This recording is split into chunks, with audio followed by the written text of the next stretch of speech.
1월 19일 월요일 새벽 우리가 함께 묵상하실 말씀은 창세기 13장 1절에서 18절 말씀인데요. 우리 1절에서 4절 말씀까지만 같이 한 목소리를 짧게 읽도록 하겠습니다. 1절에서 4절입니다. 아브라함이 애굽에서 그의 아내와 모든 소유와 롯과 함께 네겝으로 올라가니 아브라함에게 가축과 은과 금이 풍부하였더라.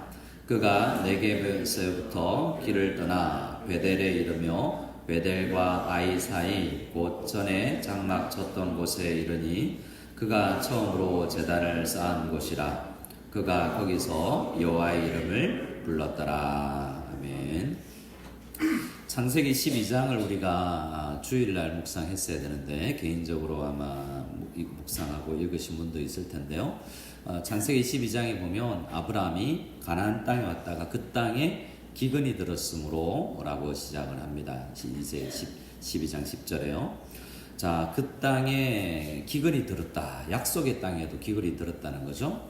약속의 땅은 하나님께서 지시해서 가라고 한 땅이지 않습니까? 약속의 땅 가면 복 많이 받아야 되는 거 아닙니까? 그 땅에 왜 기근이 올까요? 이런 건 우리가 신앙생활 열심히 했는데 말씀 읽고 기도 한참 했는데 근데 우리가 바라는 복과 건강과 이런 것들이 아니라 기근이 상징하는 힘든 일이 왔다라고도 할 수 있겠습니다. 그러면 어떻게 우리가 말씀 읽으면 12장 10절에 그 땅에 기근이 들었으므로 그 다음에 어떻게 이어져야 좋을까요? 우리 땅에 기근이 들면 성경 말고요. 우리 신앙생활하면 우리 땅에 약속 믿고 굳게 살았는데 그 땅에 기근이 들었습니다. 그럼 뭐 해야 됩니까? 기도해야죠. 아브라함 어떻게 합니까? 이제 거기서 여호와의 이름을 부르고 예배드리고 금식기도 했더라가 아니라 이집트로 갑니다. 이집트로. 근데 이집트로 간 게 잘못된 걸까요? 이집트로 무조건 애굽으로 가면 애굽은 나와야지 애굽으로 들어가면 안 된다라고 생각하지만 예수님도 이집트로 비전을 갔었습니다. 어릴 때 그죠? 스스로 간 게 아니라 부모님 따라 간 것이지만 자, 이집트로 우리가 사업을 하거나 장사를 하거나 아니면 가정을 꾸릴 때 어려운 일이 있으면 조금이라도 더 나은데 잠시 피해 보려고 하는 것이 인지상정이고 지혜로운 결정일 수도 있습니다. 근데 거기서 이제 아내를 누이라 속이기도 하고 하나님 보시기에 뭔가 잘못된 현상이 일어나긴 합니다. 그래서 전체적 그림을 봤을 때 아브라함은 하나님을 온전히 믿거나 그 가운데서 기도하거나 그렇게 오늘 본문에 나오는 것처럼 행동하지는 않은 거죠. 12장에 보면 그래서 그 실수를 통해서 아브라함이 뭔가를 배우게 됩니다. 바라기는 우리는 연약하고 넘어지고 쓰러지기도 하는데요. 우리는 또 실수를 통해서 또 배워야 되지 않겠습니까? 하나님은 우리에게 기근도 주고 또 광야를 걷게도 하시는데 그냥 광야 걸으면서 왜 이리 힘들지 할 게 아니라 광야에서 하나님 바라보고 그때 뭘 해야 되는가 그걸 좀 배워야 되는 거죠. 자, 그래서 아브라함은 이제 그 애굽에서 올라옵니다. 1절에 보면 아브라함이 애굽에서 그의 아내와 모든 소유와 롯과 함께 네겝으로 올라오고 더 올라와서 이제 가나안 땅으로 가게 됩니다. 2절을 볼까요? 2절을 같이 한번 읽겠습니다. 아브라함에게 가축과 은과 금이 풍부하였더라. 자, 이집트로 가기 전에는 이 정도는 아니었는데 이집트 갔다 오니까 은과 금이 풍부해졌습니다. 자, 그러면 이집트 가야 되겠죠. 이집트를 가야 은과 금이 풍부해지고 아내를 누이라 속여야 그때 이 은과 금이 어떻게 풍부해졌냐면 우리 이 이집트에 갔을 때 아내가 너무 잘나서 이뻐서 그 나라 사람들이 아내를 사례를 취할 것 같으니까 누이라고 했는데 그래서 결혼하고 싶어서 이집트의 왕이 후궁으로 삼고 싶어서 돈을 많이 줬다는 거죠. 결과적으로 세상 앞에 대문자가 나게 신문에 난 거예요. 뭔가 교회에서 목사가 장로가 중직자들이 잘못했는데 세상에 뉴스 나고 이런 일들이 있지 않습니까? 부끄러운 일이죠. 그래서 이집트 왕에게 야단 맞습니다. 네 아내 데려가라. 근데 은과 금 네가 가지고 가라. 이렇게 해서 아마 실수했는데 하나님은 그걸 통해서 배우기도 하고 하나님 그 가운데서 또 풍부하게 해주시기도 합니다.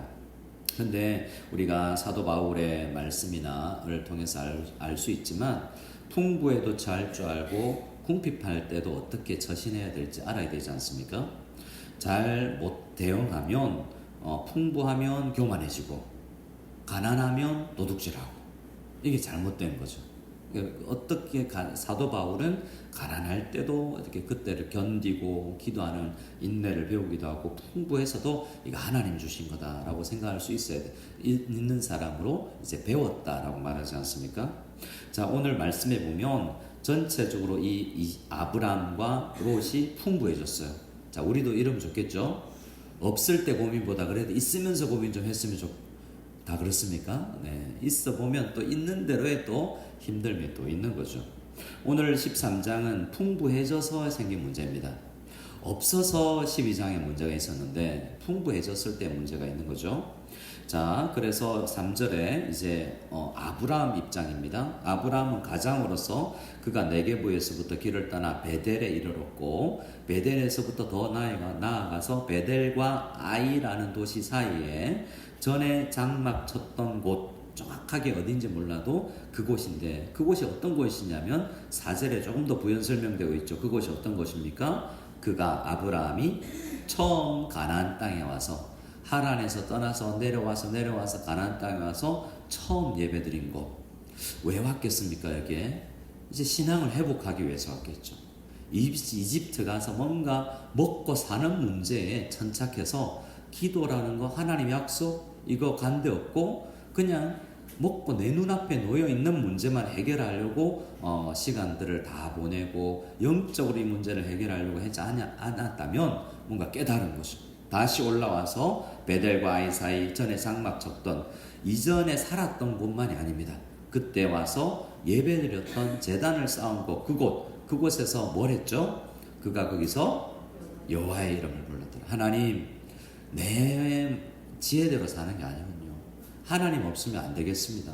잘 살거나 못 살거나 하나님 찾으며 하나님 중심으로 내가 세상을 바라보고 살게 해주십시오 라고 기도하면서 이제 신앙을 회복해 나가는 아브라함을 보게 됩니다.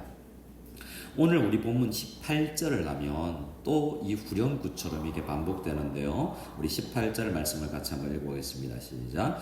이에 아브라함이 장막을 옮겨 헤브론에 있는 마므레 상수리 숲으로 이르러 거주하며 거기서 여호와를 위하여 제단을 쌓았더라. 거기서 뭐 했다고요? 제단을 쌓았더라.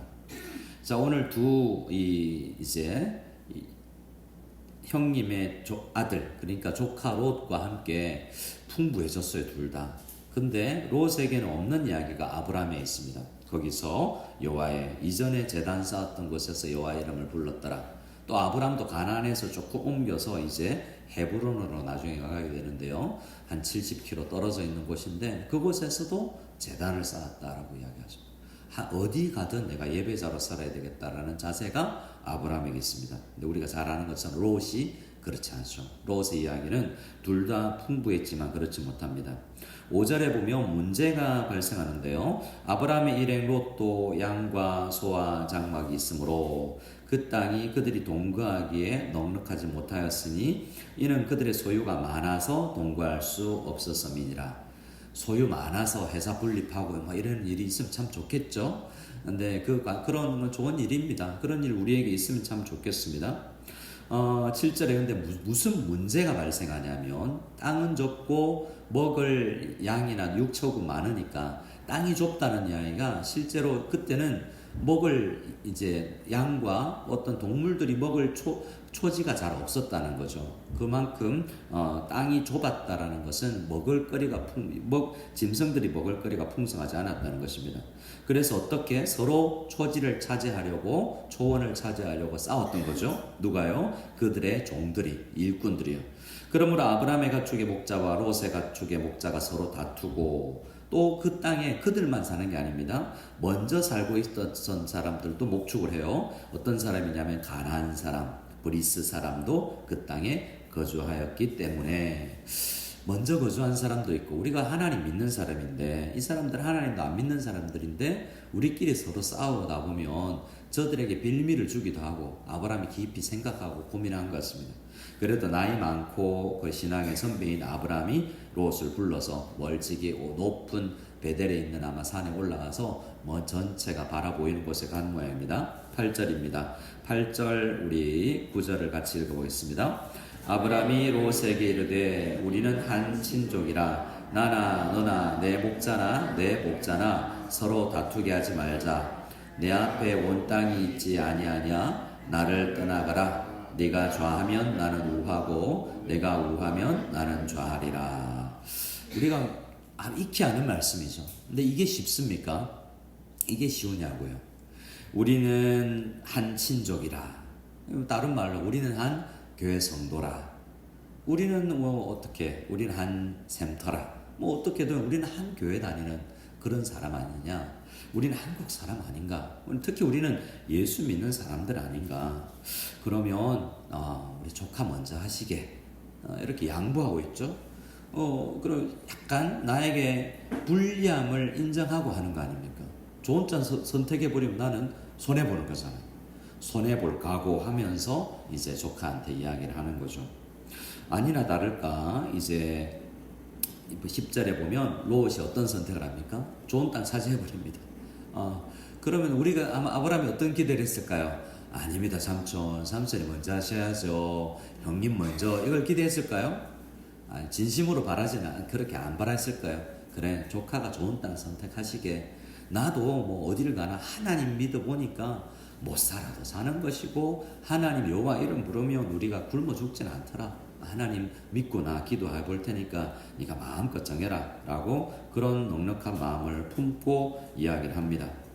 남을 더 낮게 여긴다는 그런 바울의 가르침과도 일맥상통하는 것이죠. 10절에 근데 롯은 어떤 선택을 합니까? 이에 롯이 눈을 들어 요단 지역을 바라본즉 소알까지 온 땅에 물이 넉넉하니 여호와께서 소돔과 고모라를 멸하기 전이었으므로 그 다음부터 여호와 같이 읽겠습니다. 여호와의 동산 같고 애굽 땅과 같았더라. 뭐 같았다고요? 여호와의 동산은 어딜까요? 에덴 동산이겠죠. 롯이 에덴 동산을 어떻게 할까요? 에덴 동산 덥기는 들었겠죠. 에덴 동산 가장 살기 좋은 곳이다. 이야, 에덴 동산 한 번도 안 봤으면서 저 땅은 에덴 동산 같다. 진짜 좋은 땅이다 라고 생각을 한 거죠. 또 이집트는 가봤었어요. 이집트 살고 싶었는데 아브라함 삼촌이 갑시다, 우리 예배드리 가자 이래서 나는 이집트 살고 싶은데 롯은 따라 나온 거죠. 야, 내가 가봤던 삼촌 따라 내려갔던 그 이집트는 이 삼각주가 있고 늘 물이 많고 농사하기 참 좋은 것 같은데 목축하기 참 좋은 것 같은데 아쉬웠는데 마치 그 땅 같구나 라는 판단이 삼촌도 없고 친척도 없고 하나님도 없고 내 사명의 땅인지도 없고 뭐가 있습니까? 어떻게 내 재산을 증식할 수 있을까? 어떻게 내가 잘 먹고 잘 살 수 있을까라는 영역, 우리 다 그거 해야 돼요. 가급적 돈 많이 버는 직장이나 더 성공하는 선택을 해야죠. 하지만 그것밖에 없는 건 안 되겠다는 거죠. 물론 아브라함도 불신자는 아닙니다. 우리 베드로서에 보면 무법한 음란한 사람들의 행실을 보고 의로운 롯이 고통했었다라는 이야기가 있으니까 믿는 사람이었다라는 거죠. 하지만 선택과 모든 경제활동과 대인관계와 언어생활과 어떤 것들을 선택함에 있어서 세상 사람들과 그렇게 차이가 안 나는 상태까지 떨어져 있는 롯의 모습을 보게 됩니다. 근데 아브라함은 점점 이제 성숙해가는 것을 보게 됩니다. 완전하지 않지만 배워갑니다. 그런데 어떻게 됩니까? 그때 롯이 그 땅 선택하고 점점 좋은 땅만 선택해요. 11절에 보면 그러므로 롯이 요단 온 지역을 택하고 동으로 옮기니 동쪽으로 점점 갑니다. 그들이 서로 떠납니다. 아브라함과 함께 떠납니다. 12절에 아브라함은 가나안 땅에 거주하였고 롯은 어떻게 합니까? 그 지역의 도시 한 군데가 아니라 여기 살았다가 저기 살았다가 어디가 값이 오르지? 이것만 이제 생각하는 영역인 것 같아요. 그 장막을 옮겨 어디까지 갑니까? 소돔까지 갑니다. 소돔 장차 망할 도시인데 그곳을 악한지도 알고 성공하려고 들어갔던 것 같아요. 소돔 사람은 여호와 앞에서 악하며 큰 죄인이었는데 그거 모르고 갔을까? 성경은 믿지 아니하는 자들과 멍에를 같이 하지 말라라고 이야기합니다. 전혀 소통 안 하고는 우리는 지구를 떠나야 되죠.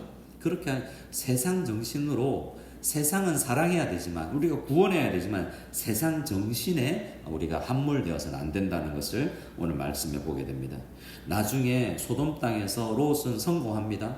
성문 앞에 앉았다는 표현이 나와요. 그 말은 그 지역 유지가 됐다는 이야기예요. 성공했어요. 하지만 망하죠? 결국 망하지 않습니까? 아브라함의 길을 우리는 선택해야 됩니다. 롯이 그렇게 떠나버린 이후에 14절부터를 우리 같이 한번 쭉 읽어볼 때에 하나님이 여호와 하나님께서 아브라함을 잘했다. 그래, 양보해야지. 나 손해보더라도 욕 좀 먹어도 괜찮아. 내가 너 함께 해주잖아. 내가 알아주면 된다. 이렇게 말씀해 주시는 위로의 말씀을, 내가 아들 하나 없고 땅 한 평 없는데 하나님이 주말하는 약속의 형태지만 하나님의 음성을 예배 가운데서 여호와의 이름을 부를 때, 거기서 여호와를 위해서 제단을 쌓을 때 이런 담대한 믿음이 생겼다는 거죠. 바라기는 우리 모두도 상황이 어떠하든지 여호와의 위로하심을 받고 어려워도 하나님의 이름을 부르고 예배드리면서 하나님의 약속 믿고 인도하심을 따라가는 우리들 다 될 수 있기를 소원합니다. 자, 어떻게 위로해 주셨는지 14절부터 18절까지 읽고 마치도록 하겠습니다. 같이 읽습니다. 롯이 아브라함을 떠난 후에 여호와께서 아브라함에게 이르시되 너는 눈을 들어 너 있는 곳에서 북쪽과 남쪽 그리고 동쪽과 서쪽을 바라보라. 보이는 땅을 내가 너와 내 자손에게 주리니 영원히 이르리라. 내가 내 자손이 땅에 티끌 같게 하리니 사람이 땅에 티끌을 능히 셀 수 있을진데 내 자손도 세리라. 너는 일어나 그 땅을 종과 행으로 두루 다녀보라. 내가 그것을 내게 주리라. 이에 아브라함이 장막을 옮겨 헤브론에 있는 마므레 상수리 숲에 이르러 거주하며 거기서 여호와를 위하여 제단을 쌓았더라. 하나님께서 이리저리 다녀보면서 이 땅 줄게, 아직 내 거 아니지만 등기 하나도 안 돼 있지만 비전을 가지고 나아가죠. 우리 여러 가지 가정과 교회가 비전을 가질 수 있는데, 예를 들어서 우리 공동회 때 제가 보여드렸던 영상처럼 우리 교회가 더 좋은 환경이 되든지 더 좋은 땅으로 우리를 보내시든지 하나님께서 기대하고 우리 기대하며 나아가는 거죠. 누구를 통해서 이 일을 이룰 것인가? 하나님께서 나한테 재정을 많이 줄 것인가? 아브라함이 은금이 풍부해졌는데 그렇게 나를 쓰실 것인가? 아니면 우리 교회 가운데 정말 한 사람 한 사람 다 복 주셔서 쓰실 것인가? 비전을 가지고 우리 필리핀 땅을 바라보고 우리 자녀를 바라보고 소망하며 비전 가지고 꿈꾸며 나아가는, 하나님의 음성을 듣고 거기서 예배를 드리며 소망하며 나아가는 우리 모두들 다 될 수 있기를 소원합니다. 아멘.